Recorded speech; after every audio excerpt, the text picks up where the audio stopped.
मैं पूरी रात जादू टूना करता था। जब हम कब्रिस्तान में जाते थे तो हमारे ऊपर दुष्ट आत्माओं के अटैक भी होते थे। जहाँ पे हम डेड बॉडी को जलाते हैं, हम वहाँ पे बैठे हुए थे। जो मेरे साथ लड़का था उसने कोई मिस्टेक कर दी अपने काम में, तो दुष्ट आत्माओं का अटैक हो गया और दुष्ट आत्माएं मेरे सामने ऐसे पकड़ती थी, उठाती थी, ऊपर उठाकर नीचे फेंकती थी। और बाद में मैंने हजारों के हिसाब से डॉग की स्पिरिट देखी, सांपों की मैंने स्पिरिट देखी। मैंने बाइक स्टार्ट की और वहां से निकलकर हम घर चले गए। और जब मैंने कपड़े उतार कर देखा कि जो हड्डियां पसलियां टूट चुकी थी, वो इतना खतरनाक इंसिडेंट था। कुछ दिनों के बाद मेरा मलेशिया का वीजा आ गया और मेरी एक बॉस थी, वो ब्लैक थी। उस टाइम वो मेरे पीछे पड़ गई। जब उसने मेरे ऊपर ब्लैक मैजिक किया और मुझे डिप्रेशन ओवर हो गया। रियल वाली फाइट आगे थी। क्या फाइट थी वो? और मेरे बॉस के पास मसाज सेंटर थे 3, तो मेरे रूम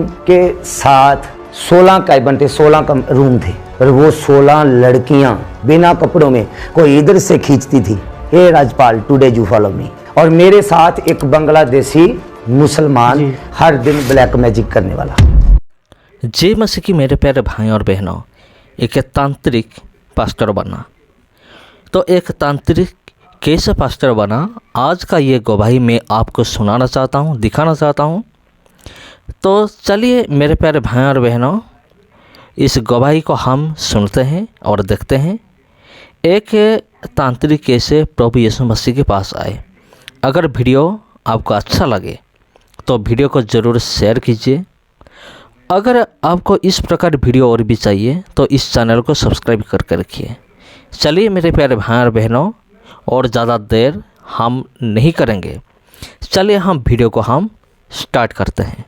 जय एमसी की स्वागत है आपका हमारे प्रोग्राम गवाह यीशु में। तो जैसा कि बाइबल में लिखा है, यदि पुत्र तुम्हें स्वतंत्र करेगा तो तुम सचमुच स्वतंत्र हो जाओगे। तो आज हम आपको परमेश्वर के एक ऐसे गवाह के साथ मिलाएंगे जिनके जीवन में परमेश्वर ने अद्भुत काम किया। आज के हमारे जो गेस्ट हैं ये बताते हैं कि ये एक तांत्रिक बन गए थे। ये मुस्लिम घर में 8-9 साल रहे और वहां पर इन्होंने तांत्रिक का काम सीखा। ये 2 से 3 बार जेल जा चुके हैं, लेकिन जेल में भी प्रभु ने इनको इस्तेमाल किया। तो आज हम इनसे जानेंगे कि इनके जीवन में परमेश्वर ने कैसे काम किया और इनको अपना नबी होने के लिए कैसे चुना।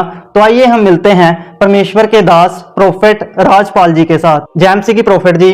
जय मसीह की ब्रदर जी। प्रोफेट जी स्वागत है आपका हमारे प्रोग्राम गवाह यीशु में। धन्यवाद है परमेश्वर का और आपका भी कि परमेश्वर ने अपनी आत्मा के द्वारा, अपने दूतों के द्वारा और आपके द्वारा टेस्टमनी के लिए अपनी पवित्र हजूरी में बुलाया।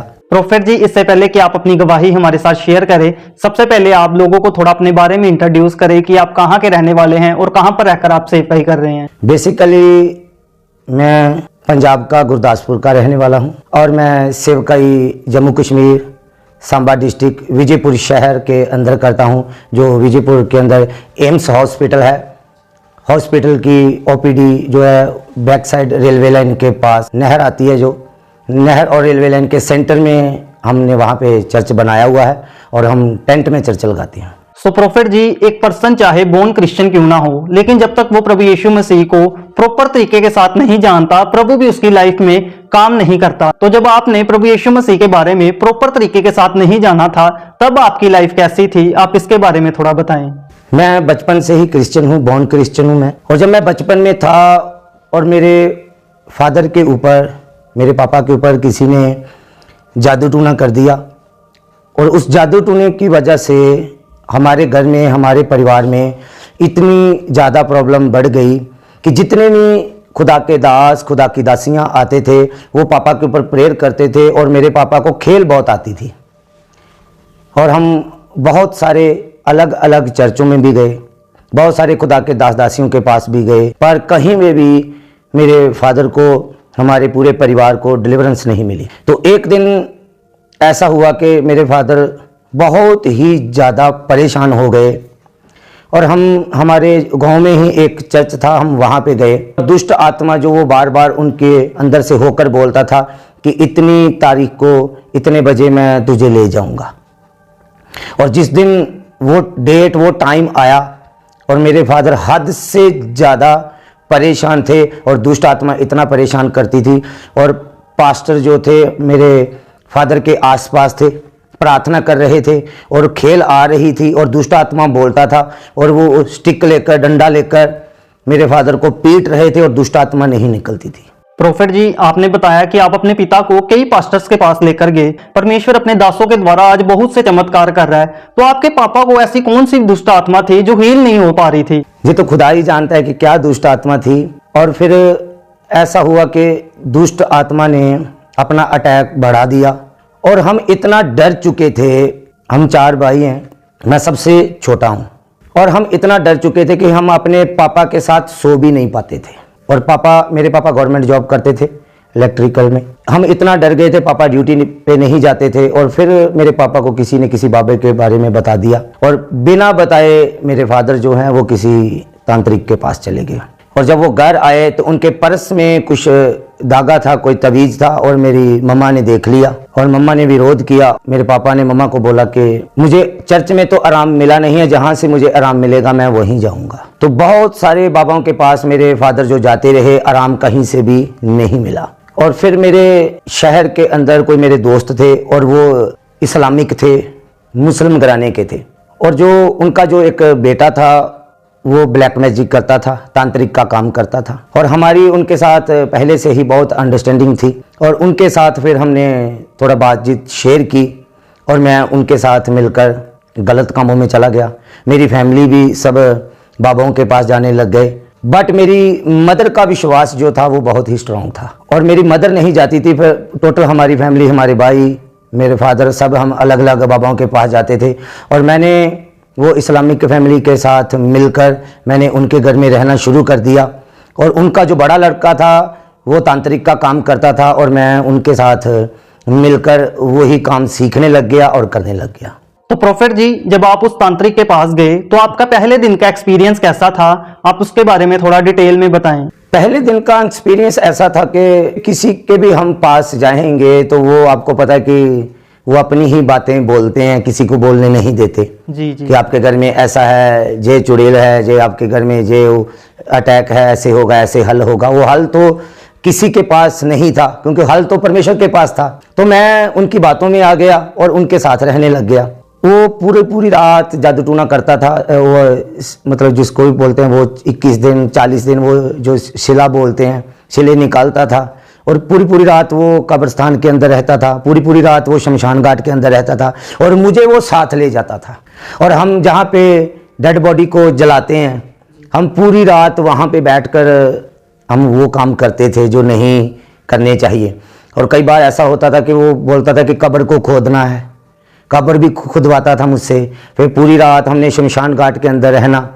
उसने मुझे खड़े कर देना अपने पास कि तू जहाँ पे, एक मुझे पानी की बोतल देनी, उसने अपना जो भी वो करते हैं तो पानी के, उसने बोला कि ऐसे सर्कल बना दे, उसके अंदर खड़ा हो जा, और खुद उसने बैठ जाना शमशान घाट के वहाँ पे जहाँ पे डेड बॉडी को जलाते हैं।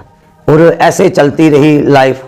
और उसको नशा करने की आदत थी, वो नशा करता था, हद से ज़्यादा कैप्सूल खाता था, नशे वाले कैप्सूल खाता था, चरस पीता था, चिट्टा भी लगाता था, हर तरह का नशा, सिगरेट, तंबाकू, सब कुछ करता था। और जब मैं उसके साथ रहने लग गया और पूरी रात जब हम कब्रिस्तान में, शमशान घाट में जब हम जाने लग गए, दोनों जाने लग गए, तो उसने बोलना कि ले एक दो कैप्सूल तू भी खा ले कि तुझे थोड़ी दलेरी आ जाएगी। क्योंकि मैं नया था, मुझे डर लगता था, क्योंकि मैंने कभी, हम बॉर्न क्रिश्चियन थे तो हमें, हमारे घर में हर दिन प्रार्थना चलती थी, तो हम उस सिस्टम में बचपन से ही गुजर रहे थे। और वो अचानक ऐसा कोई सिस्टम हमारे घर में हो गया फादर की वजह से, और हम उस रास्ते के ऊपर, गलत रास्ते के ऊपर चले गए। और जब हम वहां पे जाते थे तो हमारे ऊपर दुष्ट आत्माओं के अटैक भी होते थे। और जाते मोस्टली हम नशा करके जाते थे, ऐसे नहीं जाया जाता था। और ऐसे धीरे धीरे चलते चलते मुझे भी नशे की लत लग गई। मैं उनके साथ वो काम करने लग गया, तांत्रिक का काम करने लग गया। हमने लोगों के घरों में जाना, कब्रिस्तान में काम करना, पहले लोगों के घरों में जाना, जो भी आपको पता, जो सामग्री, जो भी सारा सिस्टम लेकर, उसके बाद हमने कब्रिस्तान में जाना। और नशे की लत लगती गई, बढ़ती गई, और हम लोगों के ऐसे वही शैतानी काम करते गए, तांत्रिक का काम करते गए। एक तरह का मैं तांत्रिक ही बन चुका था, क्योंकि जिसके साथ मैं रहता था मैं उसके साथ डे नाइट वही काम करता था जो वो करते थे, और वो मुझसे करवाते भी थे और मैं उनके साथ करता भी था। आप जब शमशान घाट में जाते थे तो आपने बताया कि आपके ऊपर दुष्ट आत्मा के अटैक होते थे, तो इसके रिलेटेड कोई इंसिडेंट बताएं। एक बार तो रियल में हो गया था कि हम वहाँ पे बैठे हुए थे, वो जहाँ पे जो मेरे साथ लड़का था वो बैठा था जहाँ पे हम डेड बॉडी को जलाते हैं, वो अपना सामान जो भी सामग्री जो लेकर वहाँ पे बैठा हुआ था और मैं उसके साथ खड़ा था और उसने कोई मिस्टेक कर दी अपने काम में। जब उसने मिस्टेक कर दी तो दुष्ट आत्माओं का अटैक हो गया और दुष्ट आत्माएं उसको मेरे सामने रियल में मैंने देखा कि ऐसे पकड़ती थी, नजर कुछ नहीं आ रहा था, वो बाद में आया नजर, पकड़कर उसको उठाती थी, ऊपर ऊपर उठाकर नीचे फेंकती थी। और साथ में एक पेड़ था बहुत बड़ा, इतना मोटा पेड़ था, वो मेरे सामने सामने देखते देखते उसके दो भाग हो गए, फट गया वो। और बाद में मैंने हजारों के हिसाब से डॉग की स्पिरिट देखी, सांपों की मैंने स्पिरिट देखी, जैसे बड़े बड़े होते हैं स्नेक होते हैं, भैंस की स्पिरिट देखी, मेल फीमेल, ऐसे वो हमारी और मतलब भागते आ रहे थे। और उसने मुझे बोला कि राजपाल अपने आप को कवर करके रखना, जो मैंने तेरे हाथ में जल दिया है।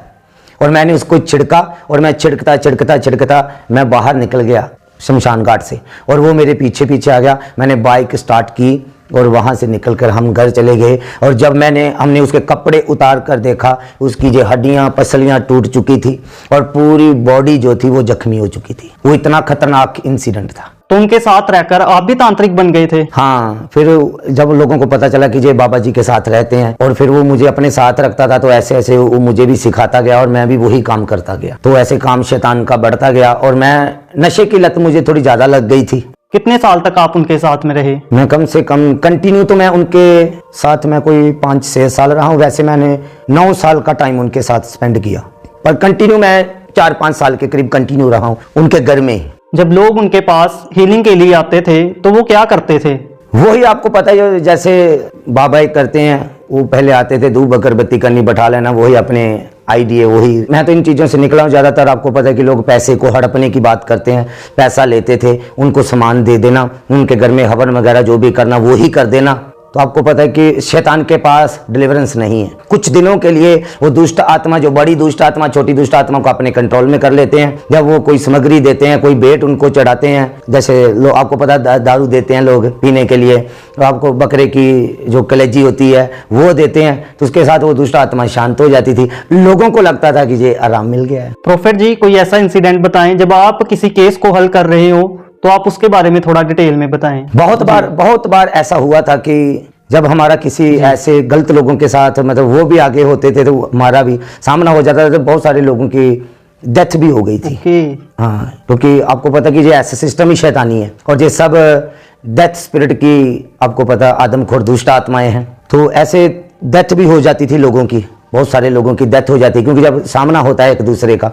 और फिर हम क्या करते थे, हमारा ऐसा ही रूटीन बन गई थी कि जब पहले किसी का काम करना, पहले उनके घर में जाना, उनसे पैसा लेना, उस पैसे का सामान लेकर शमशान घाट में या फिर कब्रिस्तान में जाना और वहाँ पे बैठकर हमने वो सारे मतलब जो शैतानी रूल थे वो अपनाने करके और उसके बाद उनके घर में जाकर वो काम करना। लोग अक्सर कहते हैं कि ये लोग जो होते हैं ये किसी की दुष्ट आत्मा निकाल कर किसी और में डाल देते हैं। हाँ, ऐसा होता है, बट होता ऐसे है कि जैसे कोई मर जाता है, उसकी जो राख होती है है ना, उसके ऊपर जो होता है सिस्टम। जैसे कोई कब्रिस्तान में है ना, उस कब्र की मिट्टी ले आनी, हाँ, उसकी वजह से उसको अपने कंट्रोल में कर लेते हैं। वो बाबा लोग यूज करते हैं अपने काम के लिए। हाँ, यूज करते हैं अपने काम के लिए और लोगों को बताते हैं कि ये मैं इसका चेला हूँ, ये मेरे, है ना। आप कौन कौन सा नशा करते थे उस टाइम पर? रूटीन ऐसी हो गई थी कि हम एवरीडे 4-5 ग्राम तो मिनिमम हम चिट्टा लगाते थे। और उस टाइम में हम इंजेक्शन नहीं लगाते थे, उस टाइम हम सिल्वर पेपर के ऊपर हम चिट्टा लगाते थे।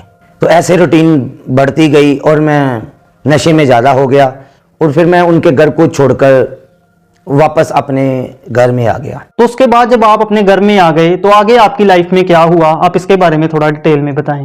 मुझे फिर नशों की ज़्यादा लत लग गई थी और मैं गलत संगति में चला गया और गलत संगति में जाने के बाद फिर हमने लोगों के साथ ठगियां मारनी, चोरियां करनी शुरू कर दी और गलत कामों में पड़ गए। और उसी की वजह से ऐसा हुआ, एक लड़का जो था वो हमारे ग्रुप का, जो हम गलत काम करते थे, वो पकड़ा गया और उसने सबके ऊपर रेड डलवा दी।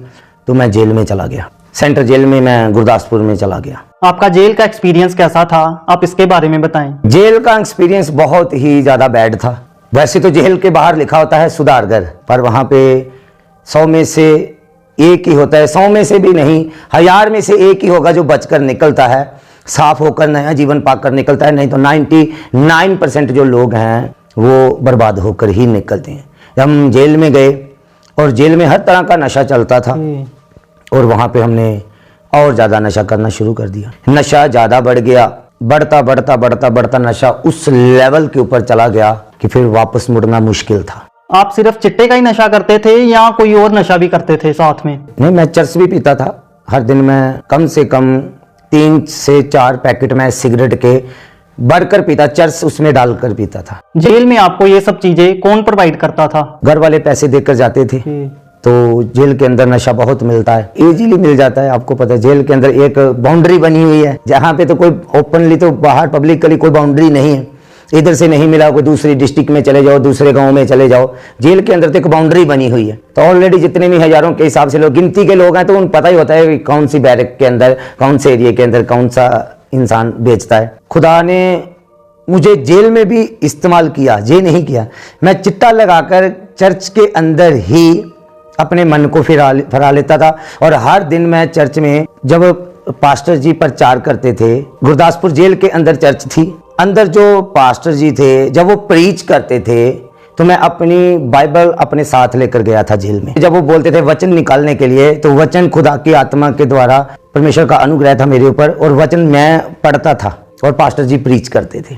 और जब रात को वो हमें बंद कर देते थे, रात को भी हम मीटिंग करते थे, 15-20 लोग वर्शिप करते थे, तो वहाँ रात को मैं वर्शिप करता था और पास्टर जी के साथ मैं वचन शेयर करता था। और मुझे पता नहीं था कि परमेश्वर की कॉलिंग ये है। और 6 महीने के बाद मैं जेल से वापस आया, और जब मैं वापस आ गया तो फिर मैं दोबारा नशे में लग गया। उस बाबा के पास आप अपने पिताजी की हीलिंग के लिए गए थे, तो क्या आपके पिताजी हील हो गए थे? बहुत सारे उसने अपने एक्सपीरियंस किए, बट हीलिंग नहीं मिली।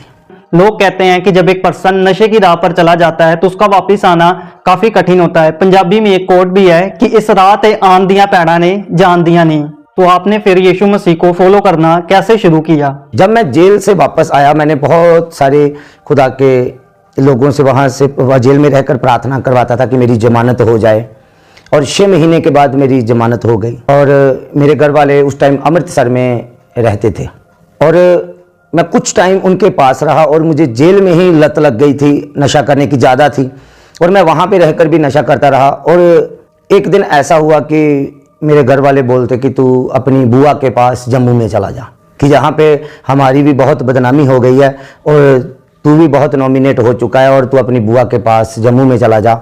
और मैंने अपने घर वालों की बात को सुना और मैंने फैसला किया, और मैं जम्मू कश्मीर के अंदर चला गया अपनी बुआ के पास। और मैं कंटिन्यू वहाँ पे 1 साल के करीब काम करता रहा। और एक दिन फिर मेरा ऐसा मन भटका और मैं अपनी बुआ के घर को छोड़कर वापस आ गया। घर वालों ने बोला कि तू वापस क्यों आया है, और मैंने उनको बोला कि मेरा मन नहीं है वहाँ पे काम करने का। मैं फिर से वापस गया, मैंने वहाँ पे ही रहकर अपना सेपरेट रूम ले लिया और मैं वहाँ पे काम करने लग गया। जब मैं काम करने लग गया जम्मू के अंदर, और मेरा नशा बढ़ता गया, पाप बढ़ता गया, गलत काम सब बढ़ते गए। और जब बढ़ते गए तो एक बार मुझे पुलिस ने पकड़ लिया, जम्मू में पकड़ लिया। और जहाँ से मैं चिट्टा लेता था, नशा ड्रग लेता था, खुद लेता था, उन्होंने, पुलिस ने मुझे पकड़ लिया। तो वो बोलते कि तू उन लोगों को पकड़वा दे तो हम तुझे छोड़ देंगे। फिर एक दिन ऐसा हुआ कि वो मुझे, जो पुलिस वाले थे, वो अपनी गाड़ी में बैठाकर मुझे लेकर जाने वाले थे। और मैंने उनके सामने एक डिमांड रखी कि मुझे अपनी बाइक दे दो, अपना मोबाइल दे दो, और मुझे थोड़े पैसे दे दो, और आप मेरे पीछे पीछे आना, और मैं उस इंसान को फ़ोन करूँगा, अपने पास बुलवाऊँगा, और जब मैं उससे सामान ले लूँगा और आप मौके के ऊपर आकर उसको पकड़ लेना। वो वेट करते रहे छुपकर। मैंने सामान लिया तो मैंने बाइक स्टार्ट की और मैंने उनको चकमा दिया तो सीधा पंजाब आ गया। जब मैं पंजाब आ गया तो मैं सीधा पहुंच गया अमृतसर, और मैं अपने घर चला गया। जब मैं अपने घर गया, 2 दिन में मेरे पास नशा था, ड्रग था, मैं लेता रहा तो ठीक ठाक रहा। तीसरे दिन मेरे पास कुछ भी नहीं था, और रात को फिर मेरा जो शरीर है, जो मेरी बॉडी है, वो टूटने लग गई, दर्दें होने लग गई, परेशानी हो गई, और मैं रात को रोना शुरू हो गया, पीटना शुरू हो गया। और मेरे मम्मी डैडी जो देख रहे थे वो बोलते क्या हुआ। फिर मैंने उनको बताया कि मैं चिट्टे के इंजेक्शन लगाता हूँ, मैं चरस पीता हूँ, मैं तंबाकू भी खाता हूँ, मैं सिगरेट भी पीता हूँ। और वो रोने लगे कि तू ऐसा नहीं था, तू ऐसा नहीं था, ये कैसे हो गया। मैंने उनको बताया कि मैं बहुत गलत हो चुका हूँ। और मैं अपनी मम्मी को बार बार बोलता था कि मुझे रेस्ट की जो मेडिसिन होती है वो मुझे दे दो, मुझे नींद आ जाए, मैं सो जाऊँ। और मेरे फादर ने, आपको पता कि पंजाब में देसी दारू लोग निकालते हैं, और मेरे फादर जो हैं वो अमृतसर में जो अटारी बॉर्डर है जो उस साइड में जॉब करते थे, वो बॉर्डर का एरिया था, वो लोग उनको वो दारू दे देते थे, शराब, घर वाली। जी जी। मेरे फादर 5 लीटर की कैनी जो भर कर लेकर आए थे, और मेरे फादर ने मुझे वो दारू की वो कैनी जो थी 5 लीटर की वो वाली दे दी, और मैं पूरी रात वो दारू पीता रहा और 1% भी उसका असर मेरे ऊपर नहीं हुआ। और फिर मैंने अपनी मम्मी को बोला कि मुझे 2 टैबलेट दे दो नींद की, मैं सो जाऊं। और मैंने वो दारू पीकर 2 टैबलेट नींद की ले ली, और फिर भी मैं 2 घंटे सोया, इतनी मेरी बुरी हालत हो गई थी। आप इतना नशा कर चुके थे कि 5 लीटर दारू भी आपके लिए इनफ नहीं थी। हाँ, मैं एवरी डे, हर दिन 10,000 के करीब मैं चिट्टे के इंजेक्शन लगा लेता था। ऐसा मेरा जीवन हो चुका था। और मैंने वो रात सबसे ज़्यादा मुश्किल में निकाली। और मेरी मम्मा ने, मेरे फादर ने, मेरे बड़ा भाई है जो, उनको फ़ोन किया, किसकी बहुत बुरी हालत है, इसका बचना बहुत मुश्किल है, इसको तू ले जा। वो मुझे ले गए। उन्होंने मुझे एक सेपरेट रूम, अपने फ्रेंड का था घर, तो वो खाली पड़ा था, वो रेंटेड घर था, वहाँ पे वो दिन को चले जाते थे, तो किसी को कॉल करते थे, वो खाना दे वहाँ पे छोड़ने के लिए आता। मैं खाना लेता था, तो खाना मेरे से खाया नहीं जाता था, क्योंकि ऐसा माहौल हो चुका था। जब मैं लेटता था तो मेरे इतनी बॉडी में पेन होती थी, हालत मेरी ख़राब होती थी, मैं लेट नहीं सकता था। मैं उठता था, बाथरूम में जाता था, नहाता था, नहाकर वापस आता था, प्रेयर करता था, प्रेयर करते करते मुझे नींद आ जाती थी, मैं सो जाता था। 10 मिनट की 15 मिनट की नींद आती थी, फिर उठता था, फिर बदन टूटता था, फिर जाता था बाथरूम में, फिर नहाता था, फिर वापस आता था, प्रेयर करता था, फिर सो जाता था। ऐसा 4-5 दिन चलता गया, 4-5 दिन। एक दिन मैंने अपने भाई को बहाना लेकर निकला मैं वहाँ से कि मैंने कहीं जाना है, तो मुझे 150 रुपया चाहिए। तो उसने मुझे 150 रुपया दे दिया। जब मैंने 150 रुपया लिया, मैंने अपने एक दोस्त को फ़ोन किया कि तू मेरे पास आ। वो आया। फिर मैंने मम्मी डैडी को कॉल किया, उनको बोला कि मुझे 1000 रुपया चाहिए। फिर उन्होंने किसी को बोला कि इसको 1000 रुपया दे दो, ये कहीं जाएगा। वो 1000 रुपया लिया, मैंने अपने दोस्त के साथ फिर से एक जन के पास गया, वहां से हमने 1000 रुपये का फिर से नशा लिया, ड्रग लिया। और जो मेरे साथ था उसने पहले दारू पी, बोलता कि मैं बाद में इंजेक्शन लगाऊंगा, पहले मैं रास्ते में दारू पीऊंगा। और वो 1000 रुपये का सारा जितना भी ड्रग था वो इंजेक्शन भरा, आधा उसने लगाया, आधा मैंने लगा लिया। और जब उसको लगाया तो वो उसी टाइम गिर गया। फिर हमने उसको उठाया, बाइक के ऊपर बैठाया, बांध लिया अपने आप। फिर उसके घर में हम लेकर गए तो वो होश में नहीं था। और उनके मोहल्ले वाले, उनके परिवार वाले सब मेरे ऊपर हैवी हो गए कि इसने हमारे बेटे को इंजेक्शन लगा दिया और जो बचेगा नहीं। वो मेरे भाई के दोस्त थे, मेरे भाई ने कॉल किया कि मेरे भाई को छोड़ दो। उनका लड़का मुझे छोड़ने के लिए निकला और उन्होंने अपने लड़के को हॉस्पिटल में लेके गए। 7 दिन के बाद वो होश में आया, वो भी डेथ बेड के ऊपर था। 7 दिन के बाद वो होश में आया। मेरा भाई मुझे फिर लेने के लिए रास्ते में आया और रात 1 बजे अमृतसर मैं स्टेशन के ऊपर पहुंचा। वहां पे मेरा भाई मुझे लेने के लिए आया और 1 बजे रात मेरे भाई ने, और मेरे भाई के दोस्त थे, उन्होंने मुझे बहुत पीटा, रात को हद से ज़्यादा पीटा। और मैंने अपने भाई के आगे मैं घुटने टेक कर झुक गया और मैंने माफ़ी मांगी कि तू मेरा बड़ा भाई है, मेरा बाप है, एक मेरे ऊपर कर्म कर दे। एक तो उसको मैंने बोला कि मुझे मेरी मौसी के घर में छोड़ा, दूसरा उसको बोला कि मुझे फॉरेन में भेज दे, फॉरेन कंट्री में मैं जाना चाहता हूँ, क्योंकि मेरी लाइफ जहाँ पे ख़राब हो चुकी है और मेरे पास कोई चांस नहीं है बचने का, कोर्ट केस मेरे चल रहे हैं। और फिर मेरे भाई ने मुझे बोला कि मैं तुझे मौसी के घर में छोड़ आता हूँ और मैं तुझे चेक करना चाहता हूँ, काम भी मैं तेरा कर दूंगा, क्योंकि मेरा भाई ट्रैवल एजेंट था। और मेरे भाई ने मेरा वीज़ा अप्लाई कर दिया। कुछ दिनों के बाद मेरा मलेशिया का वीज़ा आ गया। जब मैं फॉरेन में चला गया, मलेशिया में चला गया, और मैं नशा छोड़ चुका था। नशा जो मैं टोटल ही छोड़ चुका था, सिर्फ और सिर्फ मैं सिगरेट पीता था। जब मैं फॉरेन चला गया, मलेशिया में चला गया, और वहाँ पे मुझे रबड़ फैक्ट्री में, कंपनी में मुझे जॉब मेरी लगी थी।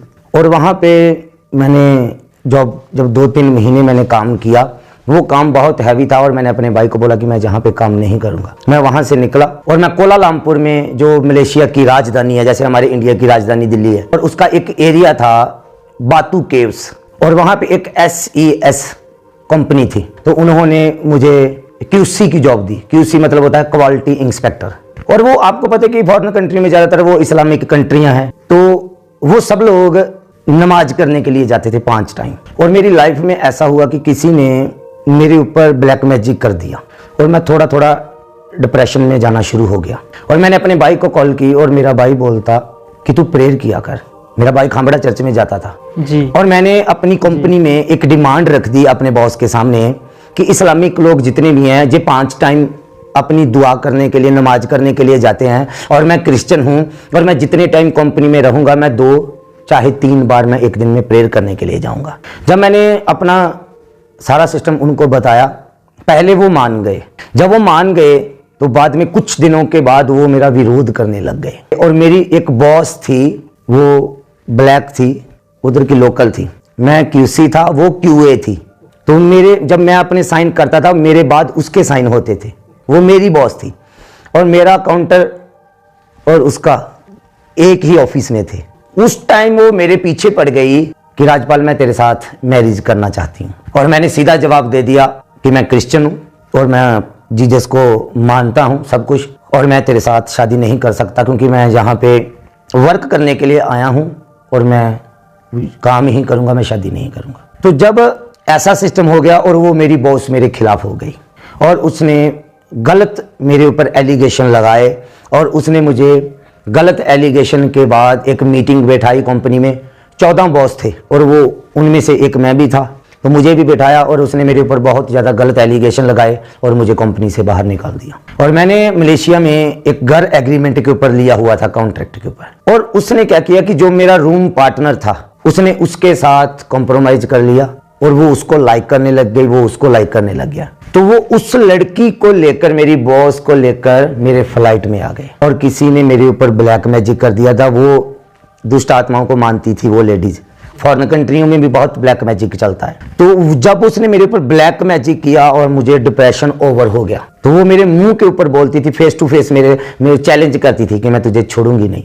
उसका नाम था कैल्विन। जब उसने मेरे ऊपर ब्लैक मैजिक किया मैं डिप्रेशन में चला गया, इतना ज़्यादा ओवर डिप्रेशन में चला गया। और वो लेडीज 6 दिन 6 रात मेरे फ्लैट में रही, वहाँ पे रही। जब वो वहाँ पे रही, वो मेरे सामने बिना कपड़ों के रहते थे, गलत काम करते थे, व्यभिचार करते थे। और मैं 6 दिन और 6 रात अपने कमरे में प्रेयर में रहा, फास्टिंग प्रेयर में, बिना खाए बिना पिए। 7वें दिन वो लेडी छोड़कर चली गई। और मुझे इतना मतलब नशे की वहाँ पे भी लत लग गई थी मलेशिया में, जब मेरे ऊपर डिप्रेशन का अटैक हुआ और मैं रोता बहुत था।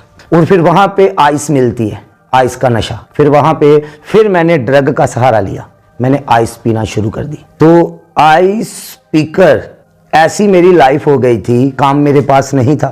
पूरी रात मैं नशा करके प्रेयर करता था, फुल नाइट प्रेयर करता था।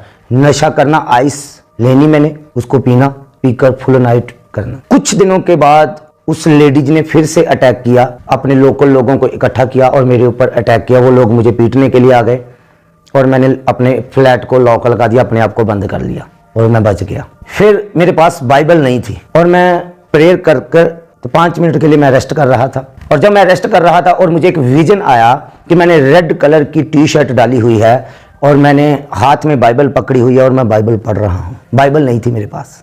5वीं बिल्डिंग, 5 नंबर बिल्डिंग के अंदर मेरा फ्लैट था और मैं नीचे आया और पानी जो है, पानी वाली बाहर मशीनें लगी होती हैं, वहाँ पे कॉइन डालते हैं, सेंट डालते हैं और 1.5 लीटर पानी निकलता है। जब मैं पानी लेने के लिए आया तो वहाँ पे एक फॉरेनर घूम रहा था, तो उसको मेरा पता था, उसको, मुझे उसका नहीं पता था। कहना ये राजपाल कम है। जब मैं उसके पास गया, कहना यू आर क्रिश्चियन? मैं yes I am also Christian. कहता I have 2 Bible, you want? मैं यस आई वांट।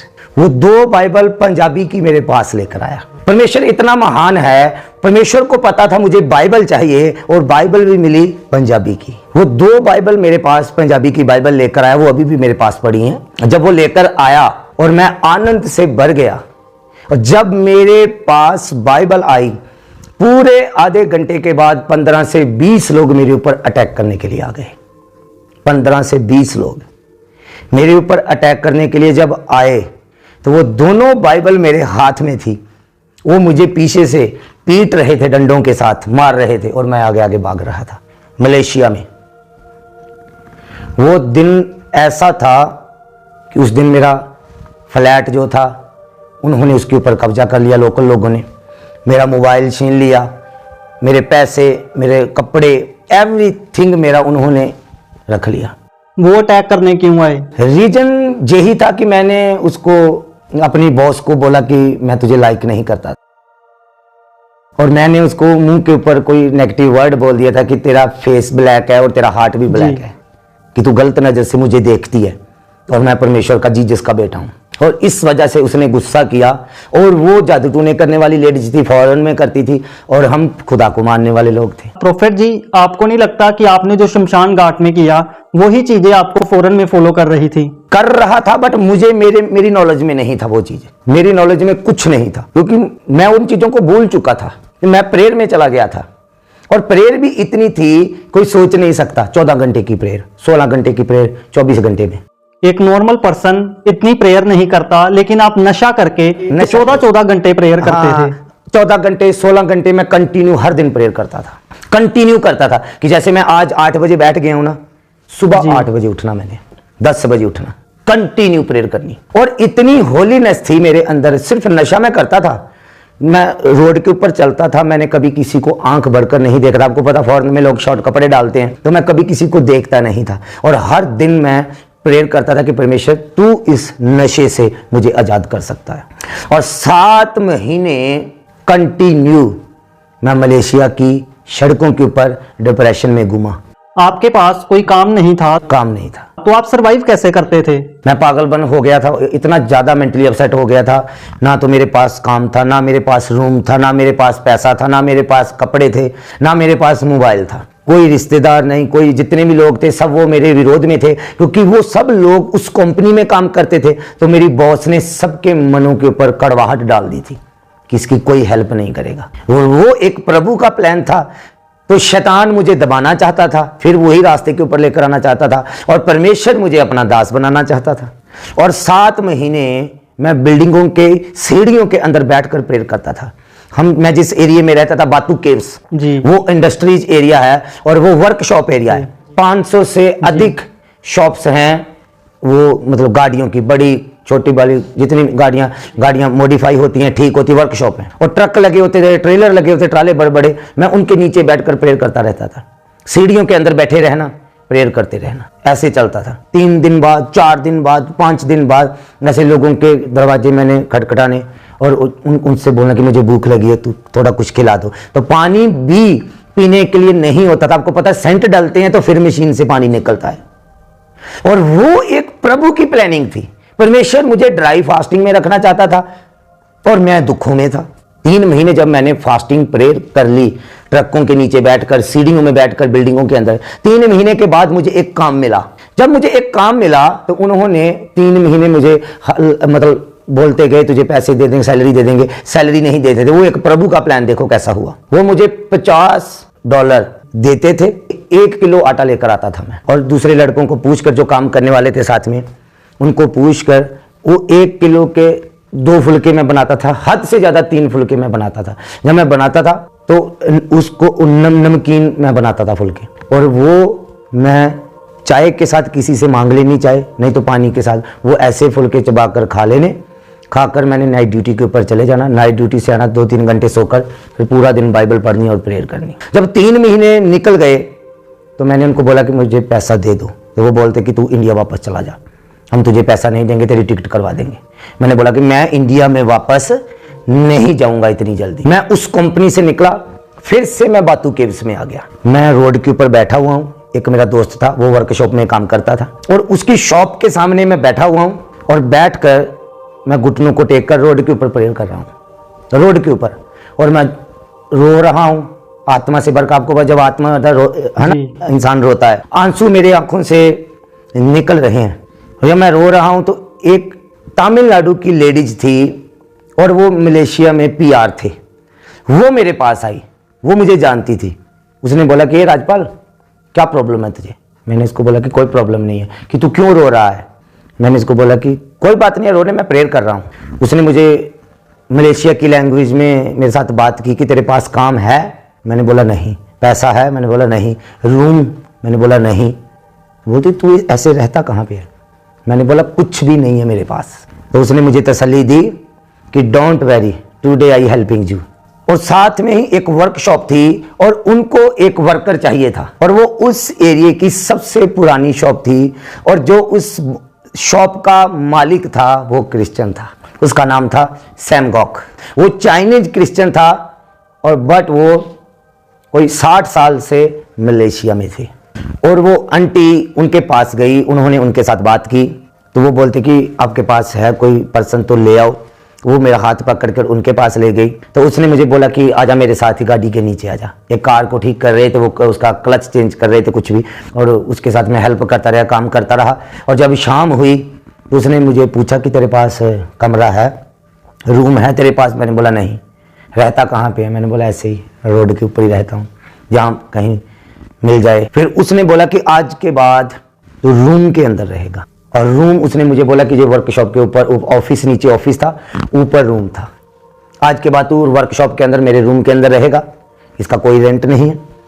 उसने मेरी सैलरी लगा दी, संडे के दिन तुझे छुट्टी होगी और इतने बजे वर्कशॉप तूने खोलनी है, सफाई तूने करनी है, सब कुछ तूने करना है। मैं खुश, बहुत ही ज्यादा आनंद में, खुशी में था कि मुझे काम मिल गया। पर रियल वाली फाइट आगे थी, हद से ज्यादा जो रियल फाइट थी ना वो आगे थी। वो इतनी ज्यादा फाइट थी कि मेरी सोच जो थी वहां पे खत्म हो चुकी थी। क्या फाइट थी वो? जब उसने मुझे वहां पे रख लिया तो जो मेरे बॉस का लड़का था वो जीसस को फॉलो करता था। जो मेरे बॉस का, जो उस वर्कशॉप का मालिक था, उसका लड़का जो था वो जीसस को फॉलो करता था। और जो मालिक था, है तो क्रिश्चियन, वो ड्रैगन को पूजता था। चाइनीज लोग ड्रैगन को मानते हैं ना, वो चाइनीज लोग थे, तो चाइनीज थे तो वो ड्रैगन को पूजते थे लोग। और मेरे बॉस के पास मसाज सेंटर थे 3। और जब मुझे ऑफिस के ऊपर उसने मुझे रूम दिया तो मेरे रूम के साथ 16 कैबिन थे, 16 रूम थे। नीचे वर्कशॉप थी, ऊपर मसाज सेंटर था।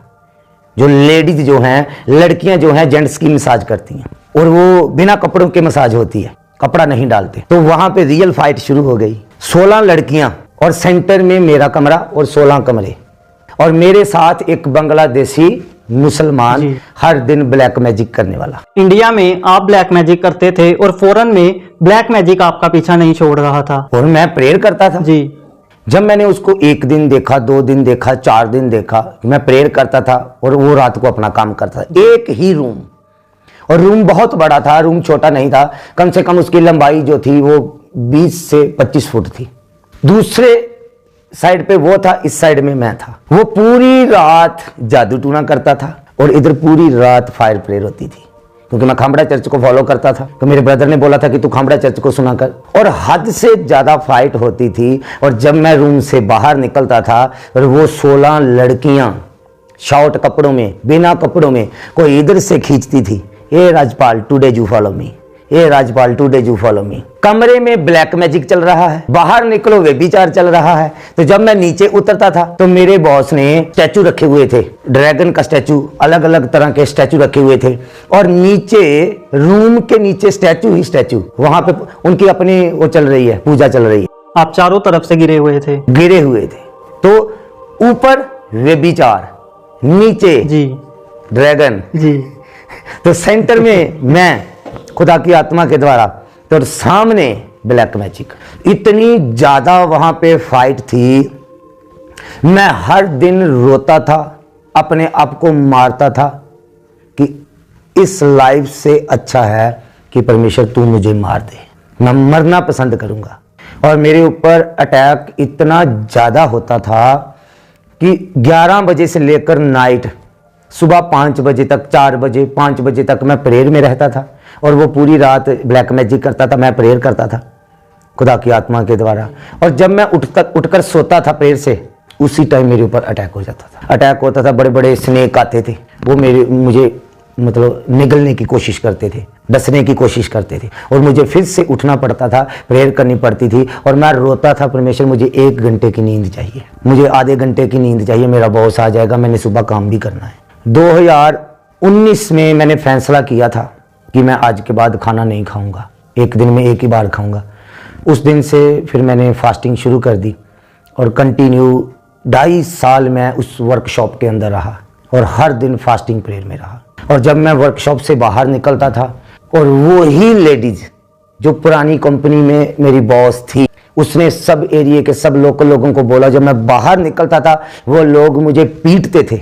और एक दिन मेरे बॉस ने मुझे बोला कि एक पुलिस वाला है लोकल, बोलता कि उसकी कार का क्लच जो है, उसकी केबल टूट गई है, क्लच की केबल तार टूट गई है, उसको चेंज करने के लिए जाना है। और मैं अपने बॉस के साथ अब वर्कशॉप से बाहर काम करने के लिए गया, तो मैं क्लच की तार चेंज कर रहा था, और चारों जैक टूट के गाड़ी के, और मैं गाड़ी के नीचे आ गया।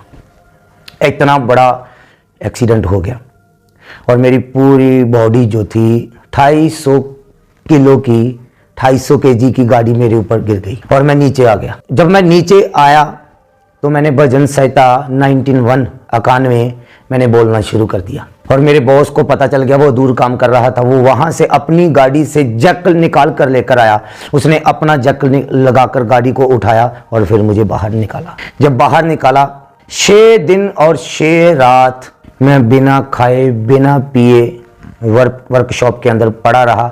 मेरा बॉस मुझे बोलता था मैं तेरे टेस्ट करवाऊंगा। मेरा पूरी बॉडी जो थी वो फ्रैक्चर हो चुकी थी, टोटल फ्रैक्चर हो चुका था मैं। फिर जब ऐसा एक टाइम आया, 6 दिन के बाद मैं ऐसे ही लेटा लेटा प्रेयर कर रहा था। जब मैं प्रेयर कर रहा था तो ऐसे पता भी नहीं चला क्या हुआ, पूरा कमरा लाइट से भर गया, और वहाँ पे एक ऐसा वो हुआ जो मतलब कभी किसी ने सोचा ही नहीं था। प्रभु यीशु मसीह रियल में मेरे सामने खड़े हो गए। ऐसा वो इंसिडेंट था मेरी लाइफ, रियल में प्रभु यीशु मसीह खड़े हो गए और मेरा हाथ पकड़ लिया, और मैं इतना रोया हद से ज़्यादा, और प्रभु यीशु मसीह ने ऐसे हाथ घुमाया और मुझे आसमानों में ले गए। रियल में, ये कोई सपना नहीं है, ये रियल। और प्रभु यीशु मसीह ने बोला कि तू प्रेयर कर, और नीचे बहुत मैंने देखा कि जैसे तूफान आ रहा है, और जब मैंने प्रेयर की तो वो सारा तूफान शांत हो गया, और प्रभु यीशु मसीह ने ऐसे अपना फिर से हाथ घुमाया, और फिर मुझे वहाँ पे ही रूम में ले गए, और मैं ऐसे घुटनों के बल था, और मैं आगे आगे बढ़ता जा रहा हूँ। और प्रभु यीशु मसीह ने कहा कि मत डर, आज के बाद मैं तेरे साथ हूँ, और तुम्हें घबराना नहीं है। और मैं ऐसे हाथ जोड़ के खड़ा हो गया, घुटनों के बल हो गया, और मैं माफ़ी मांगता जा रहा हूँ कि परमेश्वर मुझे माफ़ कर दे, परमेश्वर मुझे माफ़ कर दे। और जब मैं आगे गया, टच करने लगा, तो प्रभु यीशु मसीह चले गए। कुछ मिनटों के बाद मेरा बॉस मेरे रूम में आ गया, और मुझे $4000 मेरे हाथ में दे रहा है कि जेरे $4000, और मैंने तेरी टिकट सारा कुछ मैंने तेरा ओके करवा देना है 1 दिन के अंदर अंदर, और जे तेरा पैसा तो अपने साथ ले जाना, तो इंडिया में चला जा। मैं उसी टाइम उठा, मैंने बोला आज के बाद मैं नहीं जाऊंगा इंडिया वापस, मैं जहाँ पे काम करूंगा। बोलता तू कैसे उठ गया? मैंने उसको बताया कि मेरा परमेश्वर जीवित है, वो मेरे साथ रहता है। मैंने उसी टाइम वर्दी डाली तो काम में लग गया, मेरी पूरी बॉडी नॉर्मल हो गई थी, कोई फ्रैक्चर नहीं, कोई दर्द नहीं, कोई मतलब कुछ किसी भी तरह का कोई प्रॉब्लम नहीं थी। फिर मैं बाहर जाता था, गैर भाषा बोलकर जाता था जी, गैर भाषा बोलते बोलते वापस आता था, और लोग मुझे पीटते थे, और मेरी पूरी बॉडी जो थी स्वेलिंग से भरी हुई होती थी जी। और मैं ऐसे ही प्रेयर करता था हर दिन। और वो जो मुस्लिम लड़का जो था, जब परमेश्वर मेरे पास आ गए, उसने अपना अटैक बढ़ा दिया। वो हर दिन एक काले रंग का पाउडर था, क्योंकि मेरे पास मेरा पासपोर्ट नहीं था, और ज्यादातर मैं वो खाना रेस्टोरेंट से वो लेकर आता था, और एक काले रंग का जादू टूने वाला पाउडर वो मेरी सब्जी में खाने में मिला देता था। और मैंने उसको 2-3 बार पकड़ लिया कि मैं परमेश्वर का बेटा हूं और तू ऐसे मत किया कर। फिर जब उसने पाउडर मिलाना शुरू किया, तो जब मैंने उसको 3-4 बार पकड़ लिया, उसको पता चल गया कि ये इसने देख लिया है। फिर इसने पाउडर बंद कर दिया।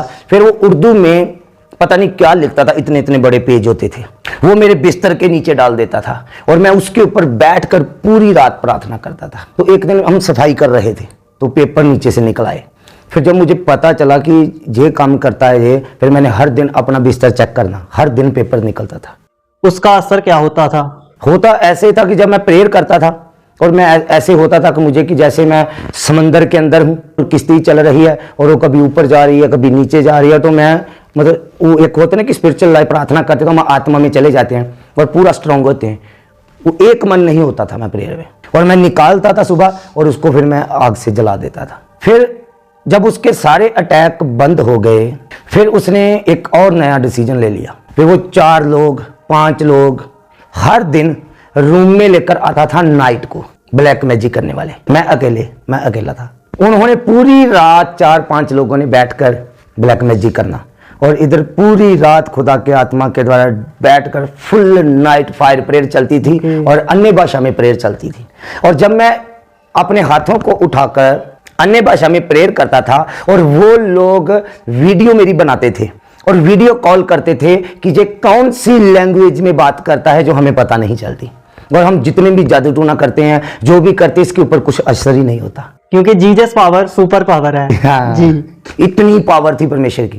वो 5 थे और आप अकेले, फिर भी वो आपको हरा नहीं पा रहे थे। हाँ, नीचे ड्रैगन उसकी पूजा चलती थी, ऊपर व्यभिचार चल रहा है, सामने ब्लैक मैजिक चल रहा है, और वो इतने खतरनाक मतलब सिचुएशन हो चुकी थी मेरी, कोई भी आकर मुझे पीट जाता था और मुझे हालेलुया के नाम से सब पुकारने लग गए थे। हे हालेलुया, नाम नहीं लेता था, जैसे मेरा नाम राजपाल है, नाम नहीं लेता था, hallelujah hallelujah come here, hallelujah come here, कि ये 24 घंटे जीजस जीजस करता रहता है, हालेलुया करता रहता है। तो ऐसे हुए, तो वो लोग परेशान हो गए थे हद से ज्यादा, कि वो कहते थे कि ये बोलता क्या है, ये कौन सी लैंग्वेज है ये। तो लैंग्वेज तो हमारे परमेश्वर की थी, हेवनली लैंग्वेज थी। और फिर परमेश्वर ने एक दिन एक पाकिस्तानी को मेरे पास भेजा, वो बहुत बीमार था, वो पहला मिरेकल था हुआ मलेशिया में। जैतून का मैंने तेल लेकर आया, उसके ऊपर डेली प्रेयर करता था, पानी के ऊपर करता था, और वो पाकिस्तानी उसको अटैक हो गया था पैरालाइज का, उसकी एक टांग जो रुक गई थी, और मैंने उनके ऊपर ऑयल लगाकर प्रेयर कर दी, और मुझे इन चीज़ों का पता नहीं था।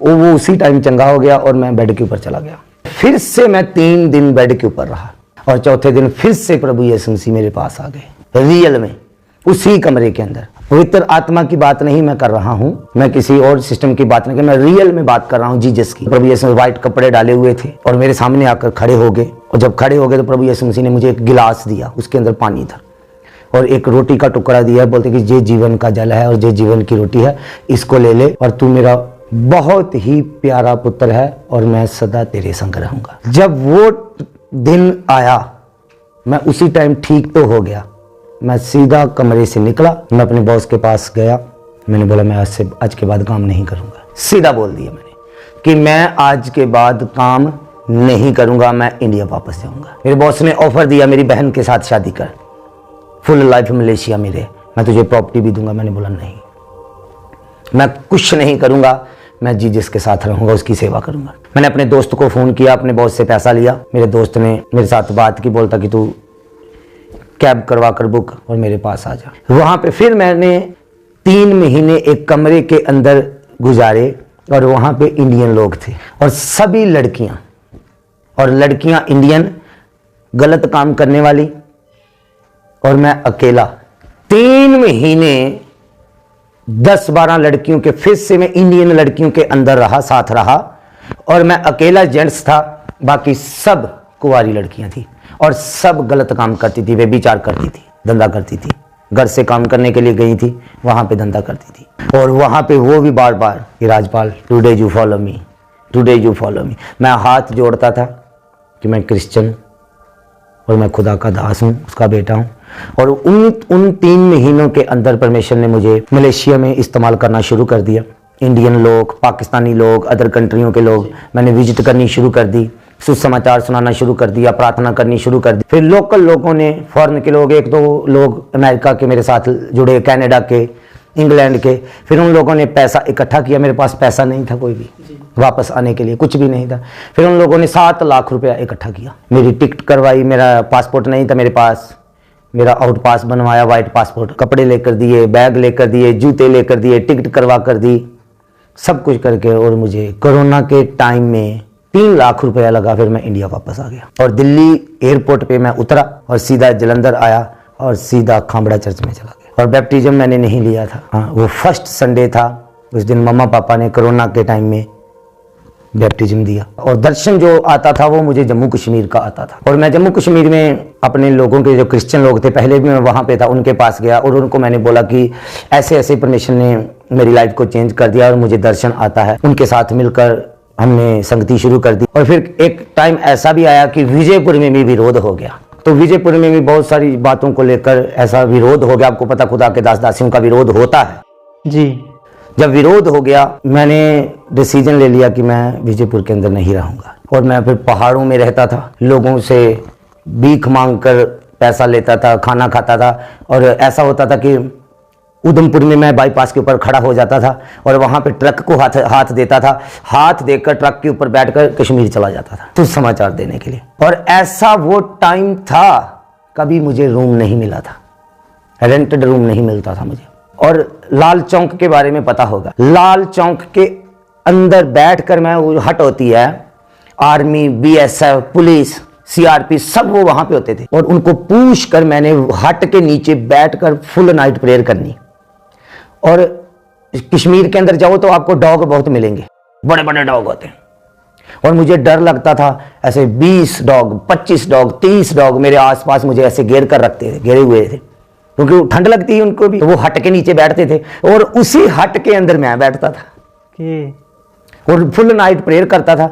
और फिर से जब सुबह 6 बजते थे, 5 बजते थे, निकलता था, फिर से बाईपास कश्मीर के ऊपर आता था, किसी ऑटो के ऊपर ऐसे मैं आया, वहाँ पे फिर से बैठता था, उधमपुर आता था, उधमपुर ट्रेन से बैठता था, फिर खामड़ा चर्च आता था, मीटिंग अटेंड करता था, फिर वहाँ से निकलता था, क्या पता किधर को चले जाना है। और जितने भी पहाड़ी एरिए हैं कश्मीर के अंदर, जम्मू के अंदर, एक एक एरिए के अंदर मैं पैदल जाता था और परमेश्वर का सुसमाचार सुनाता था। और पुलिस ने मेरे मम्मा पापा को उठा लिया। कौन से केस में? फिलहाल किसी ने एलिगेशन लगा दिया कि इनका लड़का जो है वो पास्टर है और पास्टर बन के वो ड्रग्स बेचता है, ड्रग्स का काम करता है। मेरे अपने रिश्तेदार भी थे, वो भी बोलते थे कि ये चिट्टे का इंजेक्शन लगाता है और पूरा दिन प्रार्थना करता है, लोगों से दान लेता है और घर में आकर फिर से चिट्टा लेकर इंजेक्शन लगाकर फिर प्रेयर करता है। कोई ऐसे एलिगेशन लग गए और मम्मा पापा को पुलिस ने उठा लिया। मम्मा पापा को बहुत पीटा और उन्होंने मुझे बोला भाग जा। मैंने उनको बोला कि नहीं। मैंने अपने फादर को कॉल की कि मुझे आप पेश करवा दो और मैं जेल जाने के लिए रेडी हूँ। जब मैंने उनको बोला और मेरे फादर साहब मुझे लेने के लिए आए, मैं खामड़ा चर्च में था, आगे पीछे प्रेयर, मैंने मीटिंग वहाँ पे अटेंड की और फिर मैं वहाँ से निकल कर अपने फादर के पास गुरदासपुर में आया।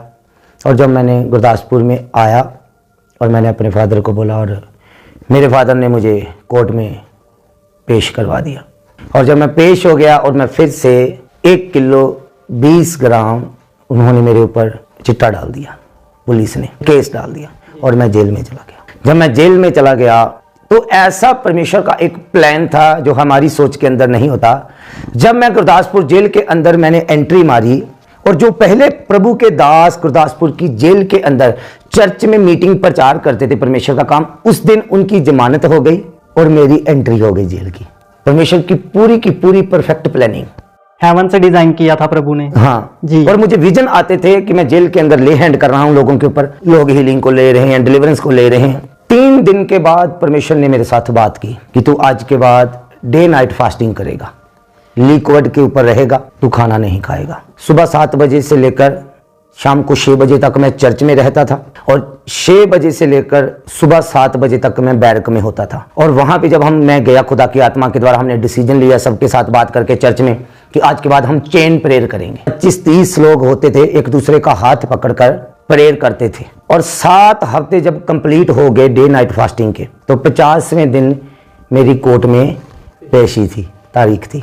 तो जज ने मेरे साथ बात की कि क्या करता है तू? मैंने बोला कि मैं कुछ नहीं करता हूँ, मैं सेवा करता हूँ, मैं पास्टर हूँ। वो बोलता कि ये क्या हुआ? मैंने बोला मुझे खुद नहीं पता कि ये क्या हुआ है। उसने बोला पुलिस वालों को कि इसको ले जाओ। मैं फिर से जेल में आ गया। जब मैं जेल में आया और 6 बजे का टाइम था और उन्होंने सबको बंद कर दिया फिर से, और मैं घुटनों को टेक कर हाथों को उठाकर प्रेयर कर रहा था। और जब मैं प्रेयर कर रहा था और 2 पुलिस वाले मेरे पास आए कि राजपाल कौन है? प्रगट मसीह का। जब उन्होंने बुलाया तो सब बोलेंगे पास्टर जी आपकी रिहाई आ गई, पास्टर जी आपकी रिहाई आ गई। तो मैं प्रेयर में था, फिर उन्होंने मुझे उठाया कि पास्टर जी उठो। मैंने बोला कि क्या बात है? बोलते कि आपको जज ने छोड़ दिया। और जब ये बात हुई तो कम से कम 100 से 150 लोग लाइन में खड़े हो गए कि मेरे ऊपर प्रार्थना कर दो, मेरे ऊपर प्रार्थना कर दो। ऐसा हुआ तो हाथ रखता गया, आगे बढ़ता गया, बैग लेकर उठाया। तो जेल से जब बाहर आया, बिना किसी डॉक्यूमेंट की कार्रवाई के बाहर आया, वो परमेश्वर जो पतरस का था वो हमारा भी था। आप जब ये बता रहे हो तो मुझे गूज़बम्स आ रहे हैं जी। वो पतरस का परमेश्वर, उस टाइम में भी उसने पतरस को बाहर निकाला, पलूस और सिलास को बाहर निकाला, दानियल को शेरों की मान से बाहर निकाला, यूसुफ को निकाला। उसने उस दिन साबित किया कि ये मेरा दास है और मैं इसका परमेश्वर हूं। और पूरी जेल देख रही थी, परेशान थी कि पास्टर जी आए कब और पास्टर जी गए कब। और जब मैं जेल से बाहर आया और मैंने किसी से फ़ोन लिया और अपने फादर को फ़ोन किया, और वो मेरे घर वाले विश्वास नहीं कर रहे थे। फुल नाइट खाना फिर नहीं खाया, घर आया, घर आकर फुल नाइट प्रेयर की 5 बजे तक। 5 बजे अपने फादर को उठाया कि जो मेरा दर्शन है जम्मू कश्मीर का, मुझे बस के ऊपर चढ़ाओ, मैं जम्मू में जा रहा हूँ। फिर से मैं जम्मू में आया और फिर हमने दोबारा प्रॉपर जो सेवकाई थी 2022 में हमने प्रॉपर सेवकाई विजयपुर में शुरू कर दी, कठुआ में सेवकाई शुरू की, उधमपुर में सेवकाई शुरू की। और फिर परमेश्वर ने हमें इस्तेमाल किया और अब हम कंटिन्यू जो सेवकाई है विजयपुर शहर, सांबा डिस्ट्रिक्ट, एम्स हॉस्पिटल, उसकी बैक साइड में रेलवे लाइन के पास हम वहाँ पे सेवकाई करते हैं, टेंट में चर्च लगाते हैं। उसके बाद जब हम सेवकाई में बढ़ने लग गए तो फिर से एक बहुत खतरनाक काम हो गया। जो खुदा ने मेरी लाइफ में काम किया था वो सब केस की फाइल फिर से ओपन हो गई 4 महीने के बाद, क्योंकि मम्मी डैडी का केस जो ज़्यादा, मम्मी डैडी के ऊपर केस डाल दिया था पनाह का कि ये अपने बेटे की सपोर्ट करते हैं और इनका बेटा पास्टर बनकर चिट्टे का काम करता है। और मम्मी डैडी का केस बरी नहीं हुआ था, मेरा हुआ था सिर्फ। तो उन्होंने जब मम्मी डैडी को बुलवाया तो जब वो मेरा नाम भी बीच में था, तो बोलते कि इनके लड़के को बुलाओ, वो कहाँ पे है। तो मेरे वकील ने बोला कि वो तो बरी हो चुका है, जज ने उसको बरी कर दिया है। जब उन्होंने वेरिफिकेशन डाली जेल में तो देखो खुदा ने क्या काम किया। जेल वालों ने बोला कि हमारे पास राजपाल नाम का कोई लड़का आया ही नहीं है। ओके। शैतान ने फाइल फिर से ओपन करवाई, किसको बरी किसने कर दिया। तो पुलिस वालों के पास वेरिफिकेशन गई तो पुलिस वालों ने 27 तारीख 7वें महीने की 2022 की उन्होंने अपने डॉक्यूमेंट शो किए कि 5:39 के ऊपर हम इसको जेल में छोड़कर आए हैं। तो जेल वाले बोल रहे हैं हमारे पास लड़का आया ही नहीं है, तो पुलिस वाले कह रहे हैं कि हम इसको छोड़कर आए हैं। इसकी वजह से SHO बीमार पड़ गया, DSP बीमार पड़ गया। वो लोगों के ऊपर इतनी टेंशन बढ़ गई कि हम अब क्या करेंगे। वो दोनों हाथ जोड़ते थे मेरे आगे, मेरे परिवार वालों के आगे कि हमें बचा लो। हमने उनको बताया कि कुछ नहीं होगा, परमेश्वर हमारे साथ है। फिर से ओपन हुई फाइल, फिर से 4-5 महीने फिर से केस चला। तो जेल वालों ने रिकॉर्ड नहीं दिया, तो बाद में पुलिस वाले भी जज के सामने मुकर गए, तो वो सारा केस डिसमिस हो गया और परमेश्वर ने प्रॉपर तरीके से सब कामों को ख़त्म किया। मम्मी डैडी को केस से बरी किया और मुझे भी किया, और परमेश्वर ने अपने नाम की महिमा करवाई और हमें बाइज्जत बरी किया। तो प्रोफेट जी, आपकी जो टेस्टिमनी है वो बाइबल के कई स्क्रिप्चर्स के साथ मैच करती है। फिर चाहे वो दानियल की तरह प्रेयर करना हो, यूसुफ की तरह व्यभिचार से भागना हो, और पौलुस और सिलास की तरह जेल में रहकर प्रार्थना करना क्यों ना हो। ये खुदा की ही महिमा है। मुझे नहीं पता था कि खुदा मुझे पहले जादू टूने वाले सिस्टम से, तांत्रिक सिस्टम से बाहर निकालेगा, उसके बाद परमेश्वर मुझे फॉरेन में लेकर जाएगा, उसके बाद वहां पे मेरी फाइट होगी। जिन चीजों से मैं निकला था वो चीजें सब मेरे सामने थी, क्योंकि शैतान की कोशिश थी कि ये फिर से वही काम में चला जाए। बट परमेश्वर अपना हाथ मेरे ऊपर रखकर बैठा था, उसकी नजरें मेरे ऊपर टिकी हुई थी कि वो मुझे अपना दास बनाना चाहता था। और मैं यही बात, जितने भी लोग ये टेस्टिमनी को सुनेंगे, यही बात कहना चाहता हूं कि चाहे कोई जितना मर्जी बाबा है, जितना मर्जी बड़ा शैतान है, जितना मर्जी बड़ा व्यभिचार है, जितना मर्जी बड़ा आपके सामने तूफान आ चुका है, लहरें उठ चुकी हैं, जीसस के सामने कुछ भी नहीं है। जब वो एंट्री मारते हैं तो वो सब चीजें खत्म हो जाती हैं और परमेश्वर एक नया सफर शुरू करता है। सो प्रोफेट जी, पूरी गवाह यीशु की टीम आपका दिल से धन्यवाद करती है कि आपने अपना कीमती समय निकाला और अपनी गवाही को हमारे साथ शेयर किया। उसके लिए पूरी गवाह यीशु की टीम आपका दिल से धन्यवाद करती है। जय मसीह की प्रोफेट जी। जय मसीह की। सो अभी आपने परमेश्वर के दास प्रोफेट राजपाल जी की टेस्टमनी को सुना। सो मेरा विश्वास है आज की टेस्टमनी से आपने बहुत कुछ नया सीखा होगा। आज प्रभु के दास ने बताया कि हमारी लाइफ में गैर भाषा में प्रार्थना करना कितना जरूरी है। अगर हमारा दुश्मन हमारे ऊपर अटैक करने की कोशिश कर रहा है, अगर कोई हमारे ऊपर जादू टोना